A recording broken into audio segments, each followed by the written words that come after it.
A chill hangs in the air, not from the weather, but from something older, heavier, and rooted in years of unspoken tension. Across the distance between Buckingham Palace and the Kremlin lies a history rarely spoken of out loud. And now, in a moment of subtle but growing whispers, the name Vladimir Putin finds itself once again echoed within the realm of the crown. It's not the first time. In 2014, while still Prince of Wales, Charles found himself caught in a quiet firestorm.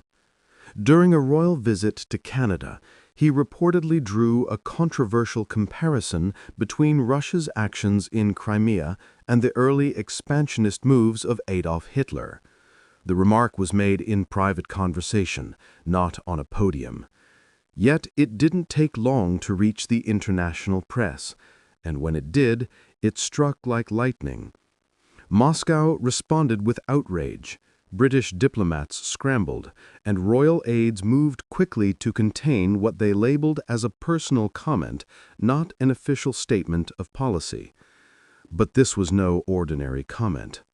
Royals, especially heirs to the throne, are trained to avoid direct political speech. They do not endorse. They do not accuse. They do not, as a rule, compare world leaders to dictators, certainly not leaders of nuclear powers. Yet Charles had. Whether from passion or principle, the line had been crossed, and it was not forgotten. Fast forward to today. The world has changed. The United Kingdom has changed. And Charles, no longer heir, now wears the crown. In doing so, he carries not only the weight of duty and ceremony, but the legacy of every word spoken before ascending, which raises a question that no one in government dares to ask publicly. What happens when a former prince's past remarks begin to intersect with the king's present image? There has been no confirmed meeting between King Charles and President Putin in recent memory. No handshake, no formal exchange. The two men live in very different realms, one bounded by history and tradition, the other defined by modern power and cold strategy. And yet, their names remain entangled, if only because of that singular comparison. Some speculate that Charles regrets the bluntness of that remark. Others believe he stands by it. And still others suggest the king now finds himself in an impossible position, upholding royal neutrality while carrying a past moment of confrontation that cannot be erased. But what does that actually mean in the day-to-day life of the monarch? Royal diplomacy is never loud. It is not conducted in statements or fiery declarations. It's written in presence or absence. Who is invited? Who is not? What is acknowledged? What is avoided? Every gesture is a sentence, every silence a paragraph. And so in the months following his accession, Charles's calendar was carefully observed by watchers of the world stage.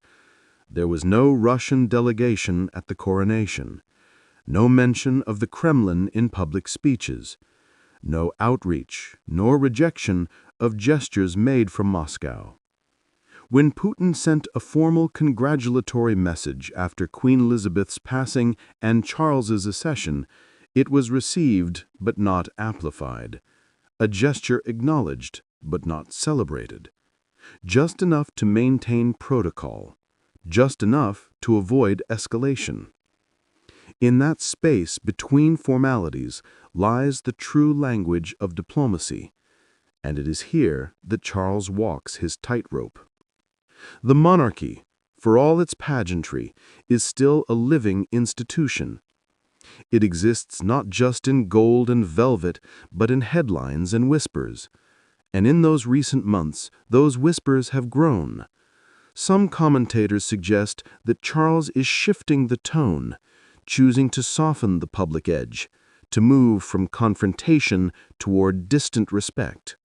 Not approval, not embrace, but the simple strategic act of cooling the temperature. Why now? Because the world is more volatile than it was a decade ago. Because alliances shift, and the crown cannot afford isolation. And because kings, unlike presidents, do not come and go, they endure. But let us be clear, there is no evidence of secret meetings, of backroom talks, of private emissaries sent from Buckingham to Moscow. There is only the weight of history and the nuance of how a monarch adapts to a world he once observed from the sidelines. The royal family does not forget, and neither does the Kremlin, which makes every small gesture heavy with meaning. Observers have noted that Charles has made a conscious effort to appear as a global statesman, championing environmental causes, forging ties with Europe, and reaching out to Commonwealth nations.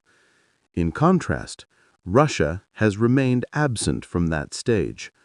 The two worlds do not meet, but their absence from each other's orbit is itself a kind of signal. If there is change coming, it will not be loud. It will begin in the smallest signs: a shared attendance at a diplomatic summit, a quiet shift in language during a speech, or the omission of a name where it once would have drawn criticism. There are those who wonder whether Charles, in his role as sovereign, seeks to redefine the monarchy's approach to diplomacy: less symbolic rigidity, more quiet pragmatism. A recognition that personal opinion, no matter how justified, must now give way to the appearance of neutrality. And in that transformation, the echoes of the past must be reshaped, not denied, but absorbed into the long game of legacy. Of course, speculation thrives where silence reigns. Some tabloids point to unverified rumors of intermediaries. Others spin stories of palace frustration, claiming advisors are walking a tight line between protecting the king's image and respecting his past convictions. Most of these claims are unsubstantiated, but they reflect a public hunger to understand how modern monarchs manage power in a world where every past sentence can resurface with new weight. What we know is this: King Charles is not a man who speaks lightly, and when he does speak, whether in private or public, his words ripple through corridors far beyond Buckingham. The comparison to Hitler may have been a single remark, but its shadow lingers, not just as a moment of controversy, but as a marker of how times have changed. Today, that same monarchy must remain a symbol of continuity while operating in a geopolitical climate of constant uncertainty.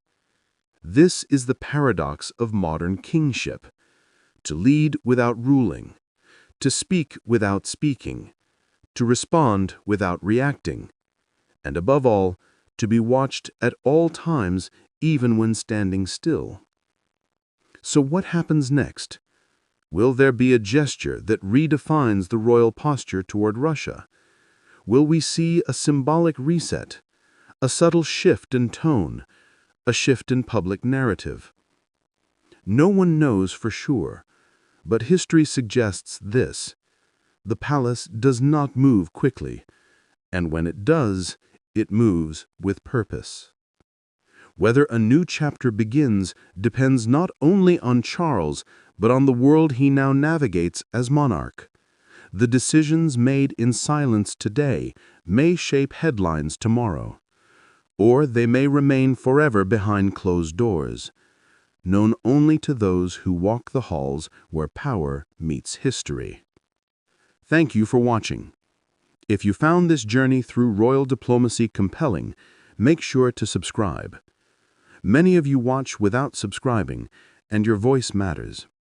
Join us here on Crownverse, where royal history is always alive, and the quietest whispers speak volumes.